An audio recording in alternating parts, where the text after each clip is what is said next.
Well, hi there, and welcome to the Sovereign CEO podcast, where we talk about building location-independent income, moving to a less bad country, or at least setting up an international backup plan, and do all these things for very little money. If you weren't aware, I have another podcast that goes up every week called the Alpha Male 2.0 podcast. Obviously, there's a podcast for men. That is at alphamale20.com/podcasts. As you can tell, if you're watching the video version of this, and by the way, if you're watching the audio version of this podcast, I have a video version at YouTube, Rumble, Odyssey, all the usual blah, blah, blah, blah. And as you can tell, I am not home. I am in a hotel room in beautiful Portland, Oregon. Yeah. So I was in Vegas last week for a few days, had a lot of fun there. We did an event for the guys who are in our upper echelon coaching programs, Six-Figure Warrior Mentorship, and the 500K Business Accelerator program. By the way, the 500K Accelerator program enrollment is open for that. We reopened that a little while ago. If you want to go to 500k.io, you can check that out. And we actually work with you one-on-one coaching for an entire year. Plus you get everything I've ever made. It's awesome. It's a little expensive, but you can deduct all your taxes. We work with you for a year and you will make the money back X number of times back. So 500k.io if you're interested in that. Plus you get to go to cool events like what we did in Vegas. Anyway, so I was in Vegas for 5 days. Then I had to take a plane to here, Portland, Oregon. And I have to semi-regularly, once or twice a year, hit Portland, Oregon for logistical reasons and family reasons. If you want to know why specifically, because I've actually had several people here ask me, why do you even come back if you hate it so much? Well, I have family members here. So my daughter is here as of the moment. She's moving in 7 days. She's moving to Wisconsin. And both my parents are here. And my parents are elderly. And when your parents get into their 80s, you kind of start thinking about, death and mortality and, is this the last time I'm going to see my parents? So I make an effort to see them at least twice a year when I'm out here. So I just saw my mom yesterday and spent time with my daughter yesterday and her boyfriend. And let's see, tomorrow I go see my dad. He lives up in Olympia, Washington, which is about an hour and 40 minutes north of where I am here. And interestingly, this is the first time I have come back to Portland and I don't feel like I'm returning, quote, home. I feel like I'm visiting. I feel like this is a foreign country and I'm visiting. Not only of Portland, Oregon, but of the United States in general, because I go all over the United States, Chicago, Miami, Vegas. I'm about to talk about that in a second. So even when I was in Vegas, I felt like I was visiting. Here in Portland, I definitely feel like I'm a visitor here and that this is not my home. My new home is Dubai. And it's the first time that I have felt that way. So maybe it's been about 2 years, just over 2 years, since I was officially moved out of the United States. Even before that, I spent a lot of time, much of the year outside the United States. But so I guess maybe for those of you who are interested in moving out of your collapsing Western country, it takes approximately 2 years for you to feel 100% at home in the new country. And I've actually been told this by other people who've done this before me. And this definitely feels like I'm visiting a weird country, the United States. And when you visit countries, you have a distinct feel for how that country is unique to itself. So when you land in certain countries, you'll say, oh, I'm in blank. So like Hong Kong. You land in Hong Kong and you immediately see lots of skinny, hardworking Chinese people and you smell the food. You smell the Chinese food, unlike other places like China. For some, you have the smell of food. You go, oh, I'm in Hong Kong now. This is how Hong Kong is unique, right? Paraguay has a very distinct look. I'll be going to Paraguay in about 3 days. So what is it now that I'm no longer an American? I mean, legally I am, but logistically and in my heart and in my life, I am not. I am a citizen of the world and I'm visiting America. What is it that distinguishes or differentiates America from other countries in the world? Because now I can answer that question. See, if you live in America, you don't know how it's different. Yes, you visit the countries that are different, but you can't describe how America is uniquely different to someone as soon as they visit America. You don't know because you're surrounded by it. It's the old joke of the two fish, which is very apropos, where you have the two fish and the one fish says to the other fish, how's the water today? And the other fish goes, water? What water? There's no water. There's no water around. What do you mean? What water? Right. So when you live in America, a collapsing Western nation, America, UK, Australia, Canada, they're all the same in this collapsing respect, at least. You don't know how you're different and shittier because you just experience it every day. One thing is angry people. Like in America right now, everyone's angry, everyone's pissed off, everyone's touchy. People in Dubai aren't touchy, people in Paraguay aren't touchy. And so you're used to it. You just think that's how it is everywhere else. And when you spend real time in another country where everyone's happy, you go, oh, it is different. So I am uniquely qualified among Americans to tell you how your country is uniquely different as soon as you land and walk around your country. And it's two things. You ready for this? And to be clear, as I list these things, I'm going to compare them to my two homes, Dubai and Paraguay. And these are two very different examples because one is a very wealthy country and one is a very poor country. So you can't say, well, that's Dubai. Well, they don't have that problem, Caleb. That's Dubai. They're rich. Paraguay doesn't have that problem either, and they're poor. So I'm going to give you both extremes, which is why I like those two countries. They're extreme differences. I like both. I like rural. I like relaxing. I like city. I like exciting. I like both. I want both. So I'm going to compare, whenever I say something negative about the United States, I'm going to say, that doesn't happen in Dubai, and it doesn't happen in Paraguay. It doesn't happen either one, okay? Here are the two distinguishing things that you immediately know as soon as you land in the United States, you know in the United States. One more qualification. I am not talking about Portland, because sometimes when I talk about these things, people will say, well, that's in Portland. We don't have that problem in Florida or Texas. Wrong. What I'm about to say, these two distinguishing features of America are the vast majority of, if not all, major American cities. Okay? It's Portland, it's Seattle, it's Miami, which is in Florida, it's Houston, which is in Texas, it's Denver, which is in the Midwest, it's New York, it's Chicago, it's all of them. Okay, you ready for this? Here they are. Really, really fat people and smelling weed. That's it. When you see those two things, you know you're in America. So when I landed in America, both Vegas and Portland, but Miami too, Chicago too, other cities I've visited in the last 12 months, the first thing you notice that other countries don't have, by and large, are huge fat people, not overweight people. Overweight people exist everywhere in the world. We have overweight people in Dubai, some. We have overweight people in Paraguay, some, not many. You know, guys are a little overweight, they have a little bit of a belly. You have that, sure. What I'm talking here about, huge, disgusting fat people. You're driving around in the Uber and you see them walking around. Huge, disgusting fat women who are huge with big fat double chins and their shirts aren't big enough, their bellies are hanging out, men and women both. Hugely obese people. You don't see this in other countries. You do not see this in Dubai. You do not see this in Paraguay, a poor country. You don't see this in Hong Kong. You don't see this on other flags. You just don't. The only other country you can think of that you have some of this is Mexico. But you know, frankly, I spent a lot of time in Mexico. There are overweight people in Mexico, but not like the United States. They're not just huge, obese monsters you see walking around the United States. You just don't. You just don't. And again, I'm not talking about overweight people, I'm talking about very fat people. I'm overweight, okay? That's the first thing. Second thing is, just about every city you land in, once you leave the building, you leave the airport, you walk around outside, you smell weed. You smell weed everywhere. You smell it everywhere in Chicago. You smell it everywhere in Miami. You smell it in, yes, Texas. You smell it in Portland. You smell it in Seattle. You smell it in Vegas. And as soon as you smell it, you go, oh yeah, I'm in America now. Because guess what? You don't smell weed anywhere in Dubai, and you don't smell weed anywhere in Paraguay. You don't smell it. You don't smell it. I mean, Mexico, you smell it in some places, a little bit. You don't smell it in Panama. You don't smell it in Hong Kong. You just don't smell weed everywhere. Now, if you love weed and you love the smell of weed, that might be a positive for you.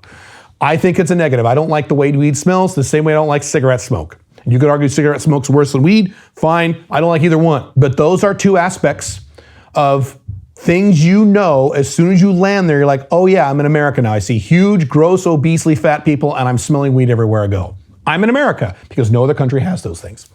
So let me give you some other things that are not immediately noticeable. This is something you just pick up on as you talk to people and go outside and go to restaurants. And I've been to quite a few places. I've been to, let's see, I was in Vegas for quite a while, 5 days. I've been in Portland now for 5 days. I'm here 2 more days. I've mentioned this before. I'm going to say it again. People are on edge in the United States. They're touchy, they're angry, they're pissy. When you walk by various people in restaurants and you listen to them talk, they're complaining about things. They're bitching about things. They're not happy. There are some happy people, of course. I'm not saying 100% of all Americans are angry all the time. Of course, I'm not saying that. But what I am noticing, and what you notice, and those of you, by the way, who are not Americans, or certainly if you live outside the Western world, if you're a non-Western and you visit America, you guys have told me you see the same things. Again, if you live in the Western world, you don't realize this because it's all around you. You don't see the water, you're a fish. But when you visit America, you see how angry and disappointed and pissed off Americans are. Same thing, by the way, with the UK. Very similar to the UK. Canada's not as bad, but definitely the United States. Everyone here is pissed off. I'm exaggerating, but you get my point. People are touchy, people are angry, people are disappointed. We don't have piles of angry people in Dubai. We don't. We don't have piles of angry people in Paraguay, a poor country. We don't have that. Do some people in Dubai get mad sometimes? Yes. Do some people in Paraguay get upset? Of course, they're Latinos. Yes, that happens. But it's not like here with this pall of like, oh man, this sucks. You don't have that in other countries, but you have it all over the United States. And if you live in the United States, you're not aware of it because that's all you see all day. Another thing you have in the United States is homeless people and people who accost you on the street. So the split second I landed here in Portland, the very first place I went to was Walgreens. Had to pick up some stuff. The second I stepped out of the Uber, okay, the first day I arrived, the first place I went, okay, the second I walked out of the Uber and walked in the Walgreens, a woman who was standing in the corner walked right up to me and said, hey, do you have any money? You got any money? Do you have any money? Hey, you have any money? Now, how often has this happened in Dubai to me? How often have I been accosted by a homeless person or poor person asking me for money in Dubai? What would you guess the number is? I've lived there for 2 years full time. I've been there many times, spent a lot of time there before I moved there. How many times did you guess? 0. It has literally never happened. Paraguay. Okay, Paraguay. I look Paraguayan because they're very white down there. It's not like they know I'm a foreigner like in Mexico because I look very American in Mexico. They have darker skin. Paraguay, they're all white. So the funny thing about Paraguay is they often assume I'm Paraguayan and they just walk up and start speaking Spanish to me. So it's not like they're nervous coming up to me. How many times do you think in Paraguay, a third world emerging market country, have I been accosted by people in the street asking me for money? How many times do you think that's happened in Paraguay? All the time I've been spending in Paraguay for the last 6 years or so now. How many would you guess? 0. It has never happened once. I have spent time in Paraguay in the poorest parts of Asuncion, where people literally live in shacks. They live in hovels. They live in, it's not very good. They live in these big boards that are boarded up. They just stick these boards, 4 of them, that's their wall, and they live in dirt. It's awful. I've been in those areas. I've walked around those areas at night. Not once did any of those people come up and ask me for money. Not once. So even though they have poor people in Paraguay, of course, it's an emerging market country, they don't have these asshole poor people that accost you everywhere. And of course, as soon as I land in the United States, the split second, within 10 seconds, I'm accosted. Okay? There you go. So that's another thing we have, or you have, I should say, as Americans. And I've mentioned this in the past before. Every time I come back to the United States, and it doesn't matter which city, it's not just Portland, you people in Florida, you people in Texas, because I see it in these places too. Miami, I did a whole video on Miami, of what a shithole Miami has become. Compared to 10 years ago, Miami, you people who think Florida's perfect, Miami is no longer a favorite city of mine. It used to be one of my favorite cities in the world. Not anymore. Not anymore. In terms of homeless people, smelling weed everywhere, and grossly overweight people. Go to Miami Beach now. It's full of very, very, very fat people wearing very skimpy bikinis. You're like, what the hell? What the hell happened to this city? So this is not just Portland, this is every city. The homeless population increases. You see it in the case of Portland, but I've also seen this in California cities and in some other cities where you see the homeless and they start radiating out from the city core. The homeless in many of these West Coast cities are now way out into the suburbs. So you're driving around normal, upper middle class suburbs and you see homeless tents. You see broken down, that's the new thing, is RVs. You'll see like 2 or 3 disgusting broken down RVs all lined up and row on the side of the road or like in an alley somewhere. It's disgusting and it's awful. It's taking over the United States. I don't understand for the 10,000th time why Americans choose to stay in the United States. I just don't get it. On top of that, and I was actually watching a YouTube video about this, it was the best statement, the most accurate statement I could use to describe Americans today. America hates itself. Yeah, if you live in the United States, you live in a country that hates itself. Do people who live in Dubai hate Dubai? No, they don't. Even the poor people there, by and large, they don't. Do people who live in Paraguay hate Paraguay? No, they don't. They have complaints, but they don't hate it. It's not like the United States. As I record this podcast, the big news on the internet that everyone will forget in a few days is that Scott Adams, my best friend, Scott Adams, came out and quoted a poll that 47% of black people polled, it was a Rasmussen poll, could not say that it was a good thing to be white.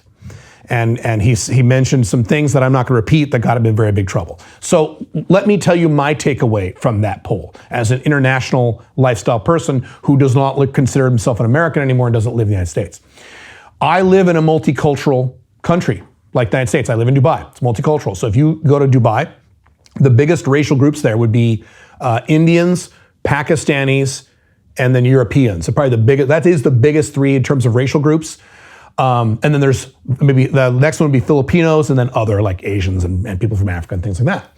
So those are the biggest three racial groups by far are Indians, Pakistanis, and white Europeans, okay? Indians and Pakistanis have darker skin. Europeans have white skin, right? I promise you, if they did a scientific poll, like they did in the United States, and they asked, let's say Indians, is it okay to be European? Okay? I promise you, I know for a fact, it would not be almost half saying no, or I don't know. It would be maybe at most 10%. It might be 5%. That's it. And that's normal. Dubai, United Arab Emirates, very similar to Singapore, is a multiracial culture, just like the United States, where the races get along. A lot of people on the right have this thing about if you push races together, they'll start hating each other, and that does happen sometimes, but often it doesn't if you do it correctly. Singapore and UAE are two examples of this. Now, is Singapore and UAE perfect? No. Okay, I keep going to give that disclaimer. No. But the point is, I too live in a country that is multicultural, multiracial, where the races don't hate each other, unlike they do in the United States. And it's not just a racial thing. Woke people hate right-wingers, and Christians hate the woke people, and this group hates that group, and that group hates this group, and this group hates that group, and that's all you see in the United States today. You don't see that in other countries, with a few exceptions. You just don't see that. When you go to other countries, particularly my flags, you don't see that. People in Dubai don't hate people in Dubai.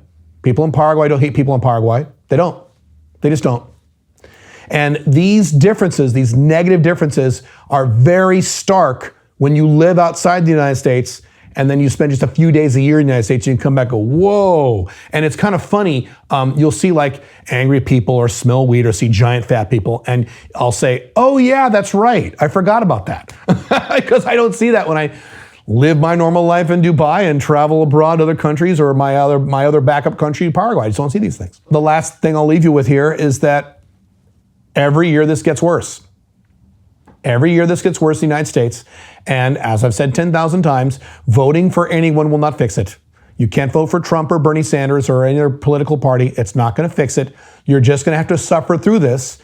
And either you leave the United States, which you should do, or you stay in the United States, but you have to follow the 6 rules that I gave in a YouTube video about a year ago. You have to move out to the rural part of the country, not 45 minutes outside of town. I'm talking like an hour or 2 away from the nearest city. You have to have location-dependent income, 0 debt, crypto, gold. There's a bunch of things you have to do if you want to stay in the United States. So later this year, Pink Firefly and I are going to spend 5 or 6 days in Montana, rural Montana, near Kalispell, and a place I've never been. It'll be interesting to see my observations there. Rural America. Is rural America still good? Is it okay? Do you have trash and fat people and homeless people and everyone smoking weed in rural America? I don't know. I have my guesses, but I don't know. So we'll find out, it'll be the summer. It'll be a few months, and I'll definitely give you a report on that as a perspective from a non-American. So who knows? But in the cities, which is where everyone lives, it gets worse every year. And it's an immediate negative reaction as soon as you land and walk out of the airport. And it's sad because, 20, 25 years ago, America wasn't like this. 20, 25 plus years ago, Americans were happy. They were healthy. They got along. It was a good place to live. Not anymore. If America was still a good place to live, I'd still be here. It's that simple. If America was a low tax, free market, happy place that was prospering or at least maintaining, I'd still be here. It's none of those things now. So I'm gone. And the more I come back to the United States, the more reinforcement I have of, yes, it was a good decision to get the hell out of here. Here's something interesting before I have to go. Talked to both my parents a lot in this trip. And both of them have said to me, for their own very different reasons very different than mine, okay, more left-wingy reasons, they told me the same thing. They say, you know what, you're right. America sucks. I want to move out of the United States, but I can't. I'm too old. And both my parents are in their 80s. They have health problems. So it's not a good idea for them. But they said, if I was younger, I would do exactly what you did. I would move. They said I wouldn't move to Dubai. That's not my thing, but I would move. I'd get the hell out of here. You're right. My daughter is still working on this. She's going to move to Wisconsin for a while. It's cheaper over there. She's going to make some changes, and then she's going to move to either Mexico or one of other several places. But that's it. I wish I had better observations, but these are the observations I see as an ex-American revisiting America. And I wish, I don't take pleasure in saying negative things about America. I don't. It makes me sad. This whole podcast has made me sad because America is my mother and my father. It's where I'm from. I'm very American in my attitudes. A lot of things I teach are very American. Alpha Male 2.0 has a very American overtones. Libertarianism is an American. So it doesn't make me happy. I'm just giving you the facts. So that's it. Maybe the next podcast I do will be more upbeat. Sorry about this negative podcast, but that gives you more impetus to leave the collapsing West and go somewhere less bad. There are so many other countries that are less bad than the United States, Canada, UK, Europe, blah, blah, blah. There are. Trust me, I'm living lifestyle. I know this. Trust me on this. Cool? Cool. All right. See you in a week. Bye.